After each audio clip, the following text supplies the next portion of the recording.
Welcome back to another episode of Parenting Shrink Wrap. Melissa and Sam here, and a very special guest, Will Dobud. He is a social worker, researcher, and educator who's worked with adolescents and families in the United States, Australia, and Norway, and is coming to us today from across the globe, which we are really excited that he made time for us, being in a very different time zone than we are recording in right now. He is originally from Washington, D.C., and splits his time between the U.S. and Australia each year. His research focuses on improving therapy outcomes for teenagers and promoting safe, ethical practices. He's an award-winning researcher and educator, and received recognition for excellence in research, teaching, and crime prevention, and recently has a great book that's out that we would like to focus on today. And the name of that book is Kids These Days. So I will let him talk more about that. But Will, thank you so much for joining us today. Thanks. We've already been laughing a lot before we hit the record button, so I'm very excited to continue our conversation. Well, tell us, I know that a big part of your background is also in experiential and outdoor therapy and education. Lead into how you and your co-author, Nevin, came to write Kids These Days, because I'm sure that some of your own professional background played a role. So weirdly enough, I knew of Nevin's name from about 2009. I ran and helped create an intensive outpatient program in Maryland, and we were doing outdoor therapy stuff. And I think around that same time, Nevin was probably finishing or had just finished his PhD.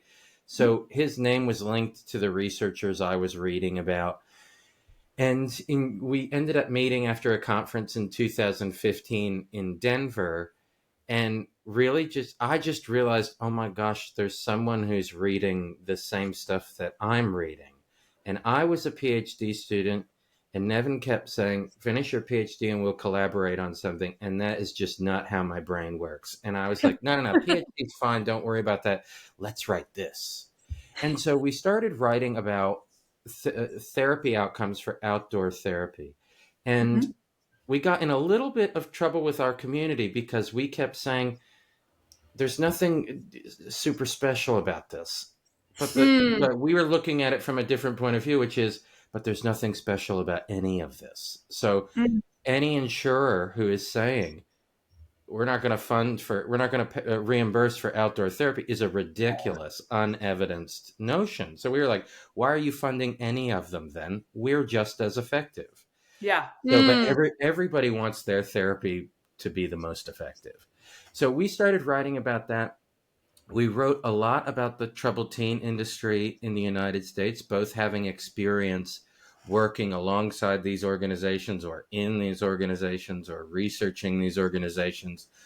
And so that was part of it. And so we've just had an awesome, 10-year writing relationship. We did an edited academic, book about outdoor therapies.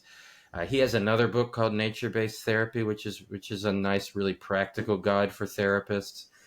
And we were actually sitting at a conference in Norway, and it's an adventure therapy conference. Is like to call it work to go to these things is kind of a stretch, because we're just all outdoor weirdos. So usually it's like, you can have this hotel room, and we're all going, where can we all camp together? So we're trying to find ways to shower in the ocean or some glacial runoff river. And so you have a lot of time hanging out together. And we were sitting there just a few years ago going, we're all sitting here going, why aren't more people going to the outdoors? Like we're in Norway, where it's part of the culture to be outside, and they have an open air lifestyle. And we're sitting there going, but still all the numbers are tracking in the wrong way. And every now and then we have a new moral panic about something new, like what's happening with social media and the phones. Yep. And we just started sort of with this idea of, well, let's talk to people like the biggest hitters that we could get and talk to them. And I remember the interview that really hit me. Nevin sent me the Zoom file of him talking with Gordon Neufeld, who wrote "Hold On to Your Kids." That was Gabor Mate in their first book, and it's got a Mm-hmm. few editions now. But Gordon is an attachment-based parenting expert, I guess. I don't know how he would refer to himself, but listening to the interview, like for the first half of it, I was like, okay, that's like regurgitation of these ideas we've heard before. And then it was like, oh, no one's actually talked about this with any sort of gusto about like social emotional learning in schools, how to create emotional playgrounds for kids. These were all things Nevin and I've never spoke about, thought about. I don't lose like even we have a chapter where we talk to an environmental toxins researcher. I don't lose sleep. I don't lose sleep about toxins. Like Mm-hmm. it's not in Right. my wheelhouse. And I went, this is actually something of public interest to think about. If we're going to say why are the rates of autism so, gone from 1 in 1,000 to like 1 in 38 in what 2 generations, and I'm sitting there going, well, they changed the diagnostic categories and that makes sense. But a toxins researcher is like, hold on a second. Actually, there's a Mm-hmm. lot of things linking to this. And I'm going, that's kind of another different story and a different angle. So it's not really, I think, sort of as a psychotherapy and sort of a philosophy nerd, I thought, there's one way of looking at things, but there's also a lot of different ways of looking at things. And if we could write a book, like if a parent read it, it's not going to should on you and tell you what to do because you need to make your informed decision. You know your kids better than anybody else. But there's also a lot of things that don't make it to headlines, don't make it to Facebook algorithms, that don't make it into the public consciousness that we thought, look at these experts bringing this up and saying, well, why aren't we getting some of this stuff right? That actually I think is not that hard to change. Mm-hmm. Yeah, and kids these days, the book does wind all over the place, and I don't mean that in a disorganized way. I just mean Yeah. that it really does like take like a lot of threads and braid them together in terms of um, why we're seeing the mental health situation that we're Mhm. seeing for our teenagers at the moment and for our kids at the moment. Um, and I loved some of the like sort of the framework that you guys provided around the why. There you like you've got sort of historical Mhm. context for how we got here. Um, you've got also like what is and isn't done in the therapy room, what like medicinal or toxins, like you've got biological things, like you Yeah. really took a very comprehensive approach, which as you said, like it makes it potentially a little harder to create a soundbite or to get the algorithm to be like, it's just this, it's just the Mhm. pill, Yeah. just the, because the argument is it's not just anything, it's this confluence of factors, right, that Well, have led us to where we are. and before we started recording, when we were chatting with Will, one of the things he said is, there's a lot of parenting books out there, and you start reading something, and if it doesn't work for your kid, you drop the book, right? Yeah. You toss the book aside. Whereas this book is different. It's not trying to be a one size fits all kind of book. Ab- Um, Absolutely. And the thing is, it was actually quite what we heard from potential publishers when we were shopping the book around was this is a saturated market. Mhm. There's too many of these books. Only every year only two of them make any indent in anything. And you don't have 10 rules, 7 habits of highly effective kids. You don't have 4 norms that you're proposing. And our pushback to that was we've had that for 100 years. And what has happened?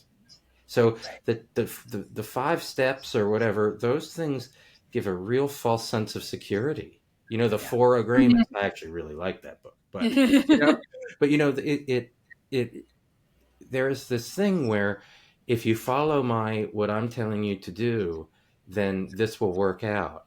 And we actually found research, especially with new mothers, and I think we talked about this in the introduction or chapter 1, that with new mothers, parenting books, the most common uh, feedback new mothers give is feeling demoralized Yes. when this does not work. When I was one of those mothers when my yeah, screaming, crying, colicky kid wouldn't sleep, and I used Ferber, and I let him cry it out, and I swaddled the crap out of him, and like nothing, right? yeah, Yeah, I was totally demoralized. I thought it was a me problem. and this is something that I think all of us working in the mental health space, we all know this. You learn the manual, you learn what technique you're going to give, like, and I know none of us really like manuals and protocols all that much, and you Nope. learn this model, and then when therapy goes wrong, it's almost always something to do with the relationship. Mm. And so, like, as someone who's interviewed, lots of kids who have been to therapy, not one of them said, I really like the therapist, but that CBT was not for me. Like, it's never, you know what I mean? They don't care about Right, the technique. They care right. about these big, broader things. And I think as humans, we like to get into the corner to go, I know exactly what I'm going to do right now.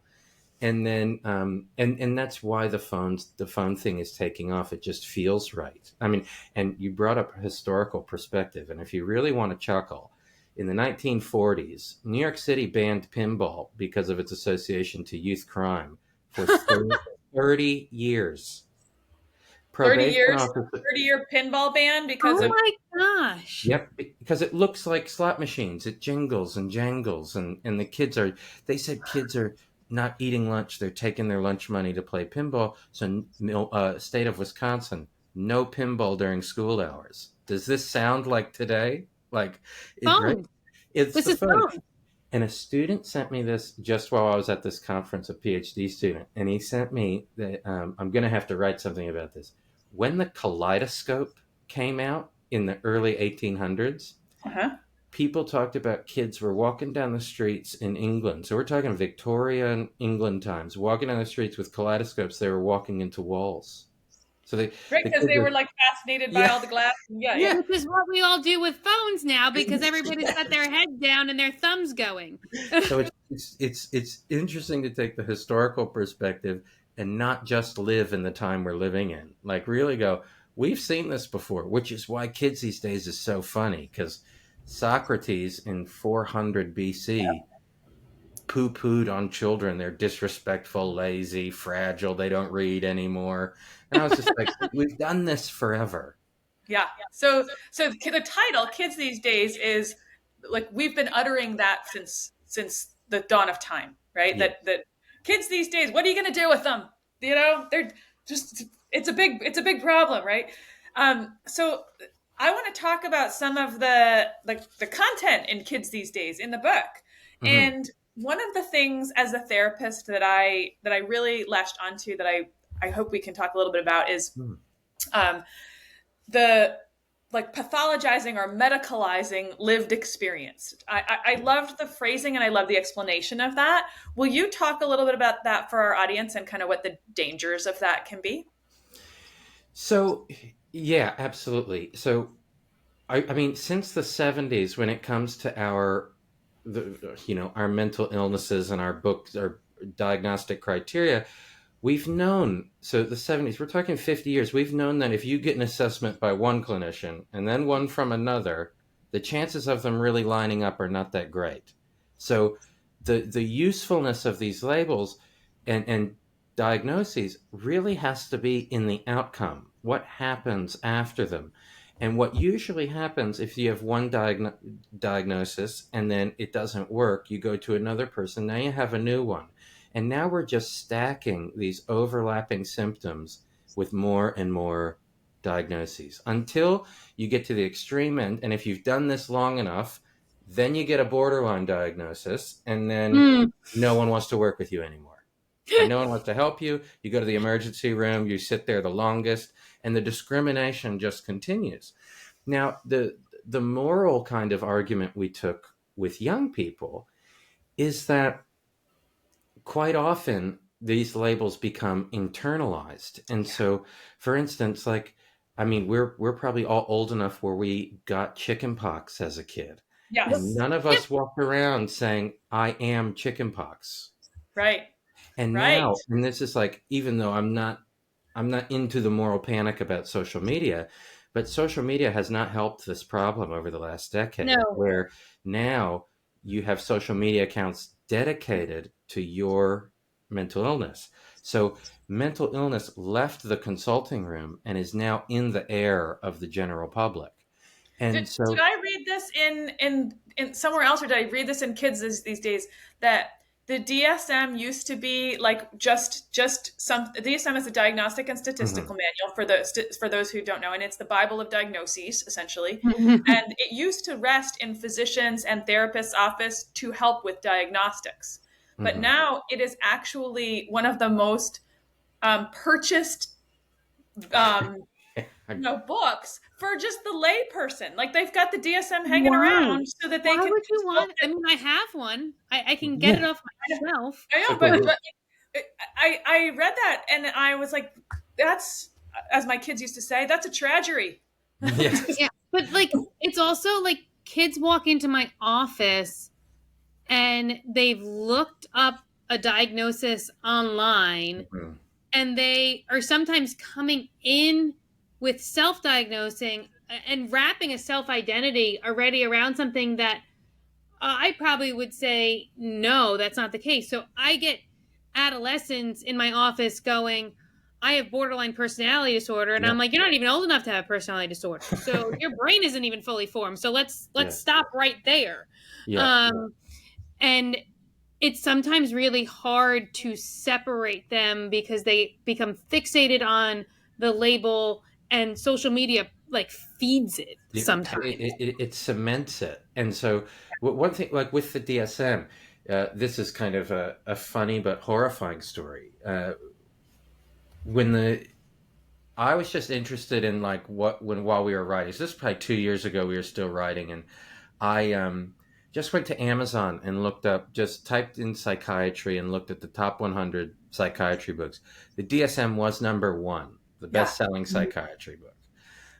Number two was a fun picture book called Psychiatry for Kids. And it was like, this is a fun illustration to teach you about anorexia, about obsessive compulsive disorder, Oh about gosh. bulimia. And it's part of a series. There's like plastic surgery for kids. And I just thought, I remember studying psychology at University of Maryland, UMBC, like right down the road from you, Yeah. Melissa. And I remember studying and going, every psychiatry teacher I had said, we're going to learn about OCD. You're all going to think you have OCD, but you don't have OCD. Don't worry about it. And now we've totally flipped it. Do you have anorexia? If so, here's a coloring book for your 5-year-old to figure it out. Like, I was just like, this seems utterly irresponsible.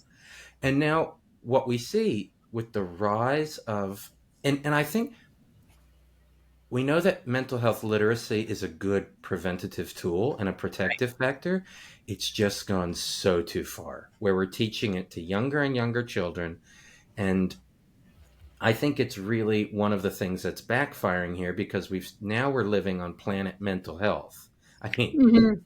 the best-selling book last year said the whole generation was anxious. So we've got the whole generation is now pathologized, all of them, every Yeah. single one.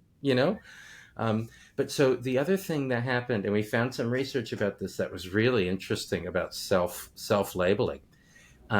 This was a study out of California, and they had a few hundred students, sixth graders, and they found which ones self-identified with a mental illness. And then they let 2 years go by, and they surveyed them again, and those who dropped the label over those 2 years had the greatest increase in self-esteem, even with no change to their mental health symptomology.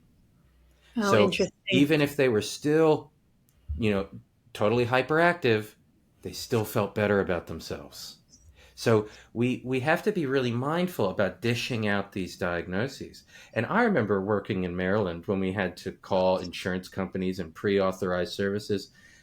You Parent, need to justify all of the stuff. the whole system is set up around diagnosing. Yes.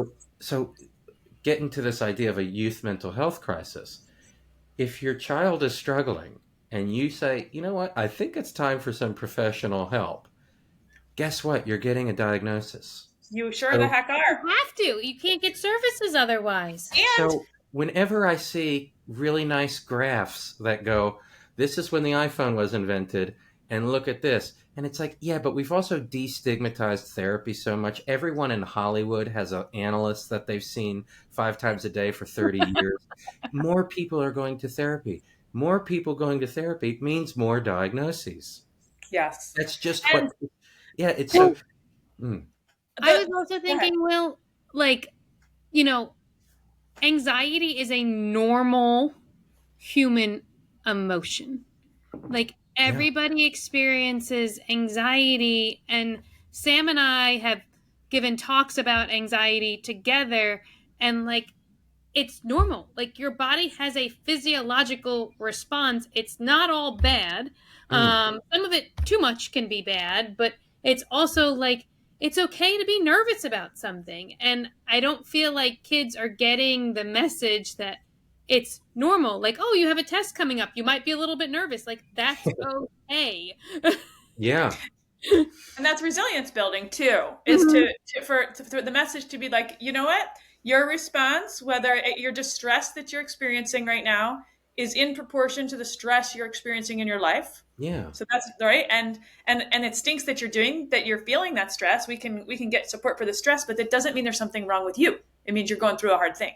And Yeah. here's the thing that I was going to say, just like last week, one of the insurance carriers that the practice where I work, uh, contracts with, has put out something saying we will not support an adjustment disorder diagnosis beyond 6 months.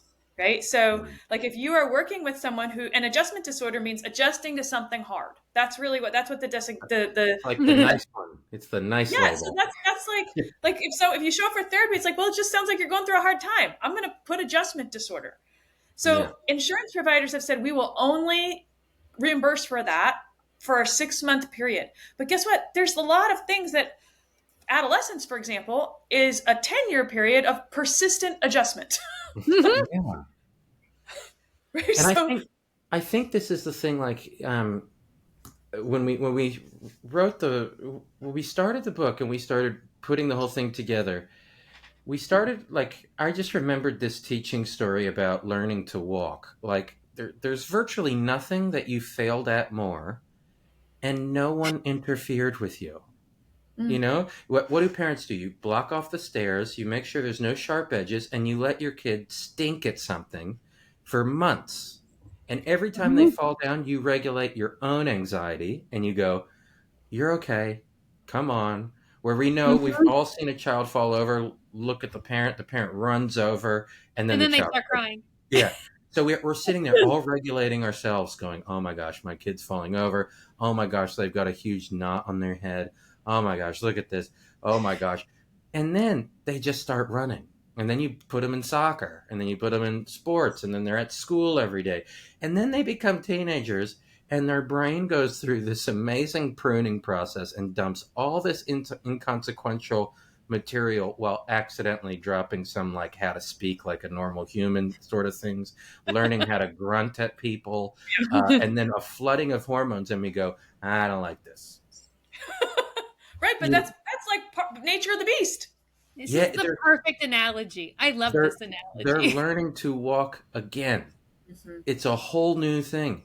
And meanwhile, when we live on this planet mental health, we've subsequently started, I think, really unintentionally telling them, you're ADHD, you're autistic, you're depressed, you have an anxiety disorder. All of those things can be true, right? But it's just become this, you are something. And it's like, no, you're experiencing something. And And I Mhm. what think, that's the dissociation of, like when you can disconnect the condition from the person, suddenly the person remains with agency. yeah, like, I read a good article. I loved the title of this article. And I think it just came out this week. And it said, you aren't in the DSM. Oh And my I was gosh, like, it's what amazing. what a nice way to say it. Like, here's a, like, yeah, Am I attention deficit and hyperactive? Totally. But I didn't find my name in there, you know? So you can have I all the, wrote the name of that down. We'll link that in the show notes. yeah, so Um, you aren't in there. Your kid is not in there. Your kid is right in front of you. Right. So, Yeah. this is maybe a controversial topic. In the book, you talk about social emotional learning and Yes. the programming that school districts and schools put into place to support the emotional development of kids, the proactive. And what is your stance on that? Okay, so before we spoke with Gordon Neufeld, my stance was never thought about it, didn't care. Okay. And then what we started finding, Gordon's take was that what it's kind of like when your child's been naughty, right? And you say, go up to your room, and then I'm going to come and talk to you. All the regulation is put onto the child. So you have a 5-year-old trying to regulate their emotions, not regulating in relationship with the other person, not together. Right. Which And is what so 5-year-olds need, the it's co-regulation. what Yep. they need, the co-regulation. And so Gordon calls that an emotional playground where kids can feel big feelings and feel them out instead of learning big feelings. We don't need to learn emotions or feelings.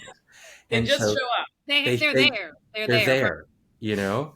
And so what the social emotional learning, what we found is there are big studies out of England and Australia in particular that, like, we're talking school districts. So like thousands of kids go to school and they have some course that's informed by cognitive behavioral or mindfulness ideas, and maybe once a week they learn some regulation strategies, learn some mindfulness techniques.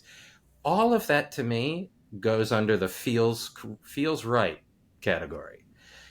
And then a bunch of other kids, thousands, just go to school as normal. At the end of each of those studies, the kids that learned the emotional regulation things self-reported feeling more anxious, more depressed, more distressed than the kids who could just go to school.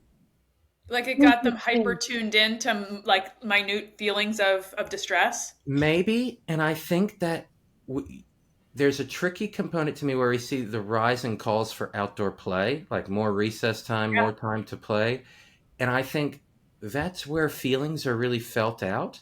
Yes. And then more sit down in full lotus and count your breaths and box breathing. I just think it's really counterintuitive to children. So that chapter of the book is called Don't Teach Zen to 5-year-olds, Yeah. right? Yeah. And those are all people who call themselves like pseudo Buddhists. Like we talked to Sue Johnson about emotion focused therapy, and she was like, "Yeah, this is just getting out of hand." And so there's a bit of me that goes, we're kind of teaching a bit too much of this, where it's the same thing. It's like teaching learning to walk. Now I understand why this happened in the schools. Teachers, rocket scientists and brain surgeons had teachers. So every profession has a teacher. It's the Yeah. most important job in the world besides parenting. So I'm not saying anything negative about teachers. What has happened, though, is they're overworked. There's too much curriculum in schools. Their classroom sizes are getting too big, and there's no way to do the co regulation that we need to do. So it's easy to go, hey, take 5 minutes, count your breathing, do a body scan, and then come back to the classroom when you're ready. And I'm generalizing about what Yeah. these programs are. So I think the more we're seeing this rise of, the more mental health has entered into the classroom, the higher the rates have gone. And we should probably get back to a place where teachers can teach. They can feel safe enough to teach the way they want to teach. They can Mm-hmm. feel safe enough to remember why they wanted to become a teacher in the first place, which probably is not to regulate emotions, you know? And so I think there's this mental health creep out of the counseling room into the schools. So file it just like cell phones. File it under the feels right, but probably isn't right category. So Uh-huh. we're seeing I the didn't get big, any of that. I'm thinking back to my own elementary school experience, and and comparing it to my kids, and they've gotten some of the mental health education in a private school, not even a Yeah. public school, in a small private school. Um, and I'm thinking back to my elementary school years, and nobody did any of that. None of No. it. But there was also more of the other stuff. Like we had a guest on who is an expert on play, and she was Yeah. talking about the like what it does for TJ Matten, and that's the or I think actually her name is Matan, Yeah. TJ Matan, Mm. who she's talking about like the the the time between safety and risk is play, like or like the space Yeah. between safety and risk, because you on purpose take yourself up and down between safety and risk when you are playing, and in other words, like that inoculates you to like that's resilience building, right? It's because Hmm. you learn to take risks, deal with consequences, bounce back, and then Hmm. Yeah, try it and again like going on out on purpose. recess and playing the kickball game and learning to win, to lose, and Right. like deal with the social scuffles that happen on the playground. So Well, some of the yeah. things that like you might remember, Melissa, from your childhood or not remember, having some of the social emotional learning, like maybe there was more play, there was less time taken away from I don't know. There are fewer phones. It's all times convoluted. This is what I mean by Yeah. like, Will, you're in Nevin's book is this braided like tapestry of so many threads about the reasons for that we're in this pickle. Well, and this is where like talking about the phones, right? I mean, it's everything, it's everywhere, it's nonstop. I get asked about it every other day, you know. But the thing is, it's first off, I find it as like a really boring topic because it's just like, oh, kids these days are all glued to their phones. And I've just flown, a few flights over the past few weeks back and forth from New Zealand, and I'm sitting here. What are all the adults doing? They're on their phones too. I was like, even during, and I know I'm not saying you have to listen to this, but like, even when they say, put your phone on airplane mode, we're going to tell you how to jump out of this plane if something really bad happens. It's like, oh, okay. Scrolling, scrolling, scrolling, scrolling. And then, Right. like, so one of the things I think, like, let's say, like, the miracle question, like, I was trained in solution focus. Tomorrow, there's no more phones. What are you all going to do as adults around the kids? And what are they going to say? Well, we're probably going to play and hang out, have conversations at the dinner table. I'm like, so you need the government to remove phones before you can have conversations at the dinner table, before you can go kick the ball Sounds out. so absurd. It Yeah, sounds so absurd, Will, when you say it. like, and so I know that adults are busy. The hardest part of the phone is we get home from work and we go, I'll do 3 more emails, Yep. you know? Mhm. So Guilty. Guilty. oh, yeah, totally. And so that's why I'm not so sure about just blaming kids and the phones. I think it's everybody and the phones. And so does it feel right to say delay the access to get your kid a smartphone? Sure. Absolutely. Um, does it feel right that this is another one that I find kind of interesting with like the phone free schools movement. Now, when I was finishing high school, we were just in like laptop mode, Mhm. and so I would have gotten in trouble at school doing something wrong on my like when did schools allow kids to have their phones in the classroom, or are they just sneaking it?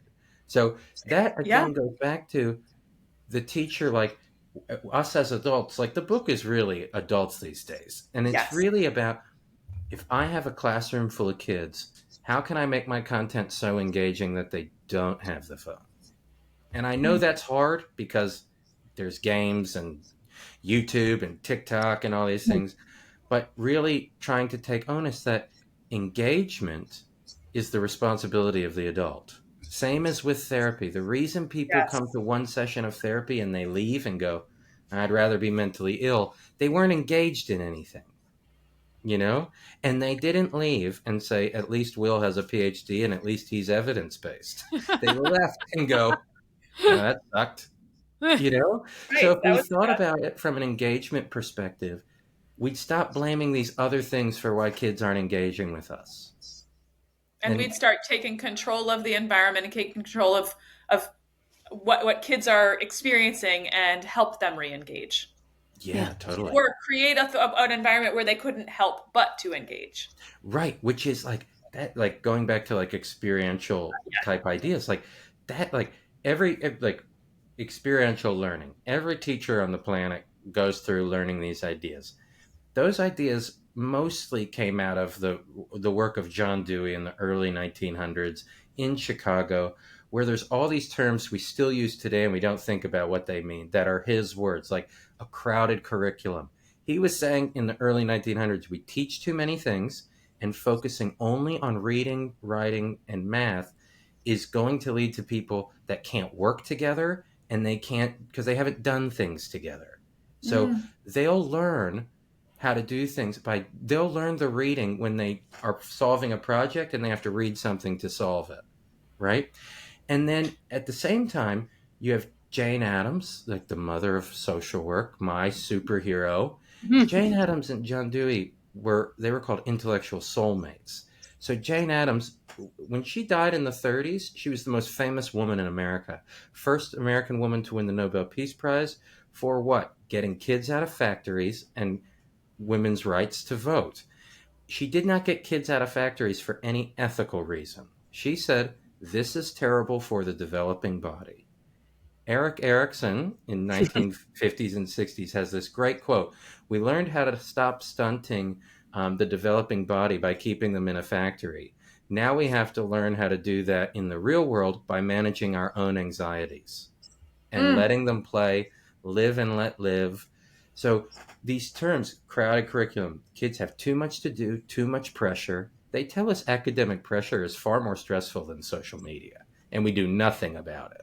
You know, Yeah. we only go, now you got to take this SAT. It's really important. Make sure you do this standardized exam. And then the other one was scaffolding, Mm. that you learn something, master it, and then make it a little harder. And then you're building up the tolerance and resilience to doing harder things. We often think now, if it's too hard, we've probably done something wrong. Where the truth is, you can help the child still feel a sense of mastery, even if you're stepping in as the adult. You can Mhm. still step in and help them keep progressing things as they get harder. So, but that doesn't just mean reading harder books, mastering Shakespeare. It also means like having, we all hate group projects, but also like just doing things together. This school there's a school here in New South Wales, Australia, and they had a child who got a 3D printed hand made for them. They needed it for their how they were born, and all the kids at this school. This is a pretty alternative school. They said we want to learn about 3D printing. So they've raised money over the weekend, and I'll probably make up half of this story, but all Mhm. of the details are just where I might be fuzzy on this.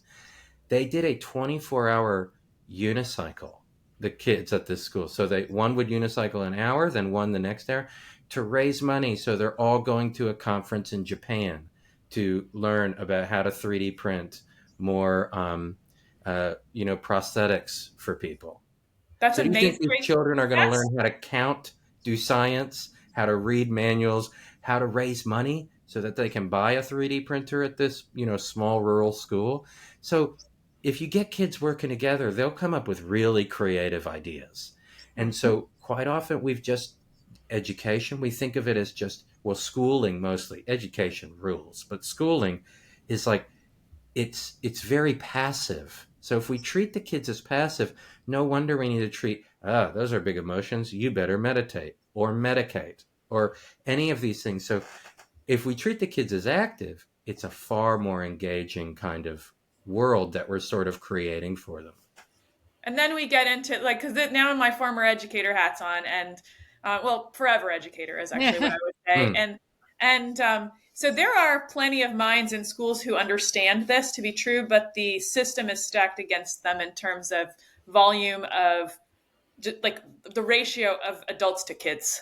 Yeah. To be able to create the kind of environment that you're talking about where kids can be like, hey, let's do a unicycle fundraiser, right? That's Yeah. amazing. Yeah. But it yeah, Well, it's like Sam, in our area, like you have to be pretty privileged to go to like a private school that could support that that's has what I a mean. Yeah, hefty tuition cost that's what I mean. associated with it. In Like order, yeah, the our size of the public school average. system is highly rated, but at the same time, like they can't support all of this because, you know, a middle school grade in our local middle schools has 500 kids in the grade. Yeah. Right. Right. And not enough adults. And so even the most creative and gifted educators sometimes can't pull off what they know is right for kids because of systemic stuff. And again, this goes back to adults these days who are Yeah. creating and maintaining the systems. And what happens, I see this like working at a university, you want to see like new leadership every 2 years and then new dumb idea. And all of us just go, whatever, you know? So all the time there is this, stacking of like bureaucracy and control for risk. And when Yes. that happens, what we do is it's like risk, risk, risk, risk, risk, risk, mitigate all risks. And then whenever something actually bad happens, no one's responsible for anything. And it's like, it's this organized irresponsibility that like think about like, because researching this troubled teen industry, right? Like a young person gets harmed at a residential care facility. Nobody gets in trouble. The licensing boards don't step in. The accrediting bodies don't do anything. The Joint Commission doesn't do anything. And I'm sitting there going, why get regulated by all these things if no one has any teeth or courage to actually hold anything accountable? And so that was where, when we wrote the book, and Nevin and I, pretty oppositional people, like we wrote it as like, hey, you actually have a voice to stand up for things, no matter who you are. And that the way you, like, we can't complain about everything, but pick your battle and pick your thing that you really want to see change in. As a social work educator, I tell students all the time, I say, listen, you're getting a degree and you're going to join a really historic and wonderful club of people. And I'm going to tell you, you're going to see social workers do some things that you're going to go, what the hell is that? And I say, you should hold your peers to a really high standard because bad things represent the whole profession. Mm-hmm. And so for us, if we get into teaching, if we get into psychiatry, if we get into counseling, if we get in, and then with parenting, what we do is the chance to deviate from the norm. And a lot of the norms, what we've argued in the book, a lot of the norms are kind of not helping kids. And so it's easy to forget that every environment, every classroom, every therapist office that any child enters is facilitated and constructed by adults. Yeah. So they don't get to choose their environment. And so we should be doing our best to give them one that they can take risks in, they can fail in, they can feel sad in, they can feel happy in. That, I don't think that's has to be permissive parenting. I think you still need to hold boundaries, and boundaries keep kids safe. To go to outdoor play, once I tell you this, and all your listeners, everyone, you're going to see this every day from now on. If you drive past an elementary school and kids are outside playing, and it's a fenced-in playground, sure, you will see kids on the soccer field or throwing a football in the center of a field. You will see a lot of kids right up against the fence. Yeah. Because the boundary is where awesome happens. That's where you can sneak and kiss your first person. That's where you can get away with doing something away from the teachers, but you're still in the boundary. So if there was no boundary, it would be dangerous. You wouldn't be able to keep the kids safe. But if there is a loose enough boundary, they'll go right to the edge of it. And That's the case not just with fences. That's the case with curfews, with rules, with everything. Yes. Like, right? Like that's why we need these things. And to go back to nature of the beast, you can expect your kids, healthy ones, to bump right up to them and maybe cross them ever so slightly. Yeah. And as long as they're close to the boundary, we know we can keep them safe. Yeah, so, I was thinking about the kid climbing up the fence, honestly. Yeah, they'll do that too. I mean, Montgomery County, Maryland, where I am from, they put out a policy. We put this in the book. So 3 years ago, banning tag, only one person on the monkey bars at a time. Like, it's just like, what teacher got their who went to university to become a teacher to police tag and monkey bars? Yeah, not this one. No one. Yeah. Nobody did. They're not part of growing up. The kids need to experience those things.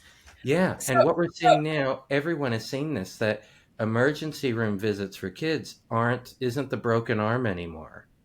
It's self-harm and things that are really scary. Yeah. And so we need to get back to a place where kids can take these risks earlier and feel the big feelings earlier and earlier. And we don't need to teach the big feelings out of them. But I think to do that, the kids will naturally do it because the kids are genetically and biologically fine for the most part. And then we have to sit with our own anxiety when we watch kids play. Yes, here, here. This might be a good place to end. If you can't tell, kids these days is so full of interesting, game-changing ideas, and Nevin Harper and Will Dobud do a fantastic job of presenting them in like a historical, biological, sociological context that's easy to digest and easy to read. This is a really neat book to and this isn't a book you can sit down and read cover to cover and expect to take it all in. This is a book to like take bites of and come back to and take more bites and come back and think about it and circle back. It's a fascinating read, one that I think will be eye-opening to any parent who decides to pick it up, and I encourage our listeners to do so. So, Will, thanks to you and Nevin for crafting such a, I don't know if that, it's not, what did you say you and Nevin are? What was the thing? You said opposition. We're a little oppositional. Yeah, well, I wouldn't say, it doesn't come off as an oppositional book, but it challenges. It's a challenge to the status quo. And yeah. I think that's, it's no wonder that the publisher said, yeah, we'll put this one through, because it's not the same old parenting book. It's not. And I think people are interested, like Bruce Perry's name on the cover is like that was really nice. And I mean, we don't really talk about trauma the same, go into it, because he's written about it before and things like that. And then on the back cover, you'll see Paris Hilton's name, and Paris Hilton called it a protest book, which I really liked, because I see Paris and people go, Paris Hilton? What? I go, you do not know what this person gave to kids who are harmed in really awful programs, all in the name of therapy. She went to bad programs herself, has a lot of trauma from that experience, but she used her platform to raise her voice. And now we have tens of thousands of kids going, you know what? I'm not scared to talk about what I went through anymore either. And it's holding these organizations to account. And so for Paris to call it a protest book, I went, yes. Yeah, so that's like a gold star from your perspective. Well, yes. Thank you so much for your work, for your time, for tuning in, for your energy, and for contributing to the canon around child raising in a new, fascinating, and I think refreshing and much needed way. Mm-hmm. And thank you so much for having me. Yeah. Thank you. And to our listeners, thank you for tuning in to another episode of Parenting Shrink Wrapped. We hope you've enjoyed this one. We hope you will continue to tune in. Thanks for raising the next generation of world changers. We love you. We love your kids. Yes.